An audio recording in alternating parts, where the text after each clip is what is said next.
welcome back to Distinctive Insurance Weekly. I'm your host Alexa Kay, and today we'll be continuing our 4-part series on mental health awareness by talking about anxiety disorders. Anxiety disorders affect over 57 million adults in America, more than 26% of the U.S. population.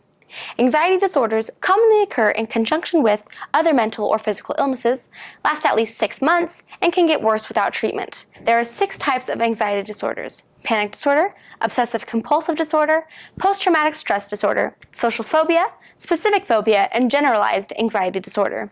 This condition affects about 6 million U.S. adults and is twice as common in women. It is characterized by sudden attacks of terror, known as panic attacks, which are usually accompanied by a pounding heart, sweating, dizziness, and/or weakness. During these attacks, sufferers may flush or feel chilled, their hands may tingle or feel numb, and nausea or chest pain may occur. Panic attacks usually produce a sense of unreality, a fear of impending doom, or a fear of losing control.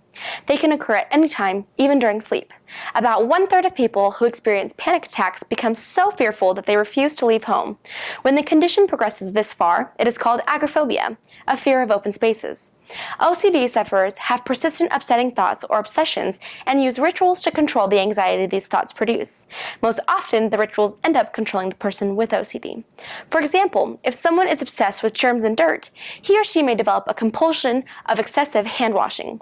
OCD is estimated to affect over 2 million adults in the United States. PTSD develops after a traumatic event or experience that involved physical harm or the threat of it. PTSD is common in war veterans, but it can result from a variety of traumatic incidents, such as kidnapping, abuse, or car accidents. People with PTSD may startle easily, become emotionally numb, lose interest in things they used to enjoy, and become irritable, aggressive, or violent. They avoid situations which remind them of the original incident, and anniversaries of the incident are usually very difficult. PTSD affects nearly 8 million adults in the United States, but can occur at any age. Also called social anxiety disorder, social phobia is diagnosed when individuals become overwhelmingly anxious and excessively self-conscious in everyday social situations. People with this phobia have an intense persistence in chronic fear of being watched and judged by others and of doing things that will embarrass them. They may worry for days or even weeks before a dreaded situation. Many with social phobia realize that their fear is unwarranted, but are still unable to overcome it. This phobia affects about 15 million American adults. A specific phobia is an intense, irrational fear of something that actually poses little or no threat, such as heights, escalators, dogs, spiders, closed-in places, or water. These types of phobias affect over 19 million adults in the United States and affect women twice as often as men.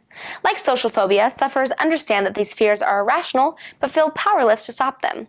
The causes of these phobias are not well understood, but symptoms usually appear in childhood or adolescence and continue into adulthood. People with GAD go through the day filled with exaggerated worry and tension, even when there is little or nothing to worry about. An estimated 6.8 million American adults have GAD, and it also affects women twice as often as men. GAD is diagnosed when a person worries excessively about a variety of everyday problems for at least 6 months. Physical symptoms accompany this condition include fatigue, headache, irritability, nausea, frequent urination, and hot flashes.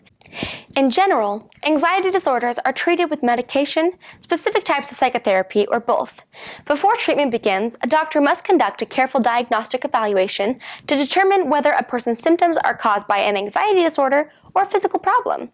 Sometimes alcoholism, depression, or other coexisting conditions have such a strong effect on the individual that treating the anxiety disorder must wait until those conditions are brought under control.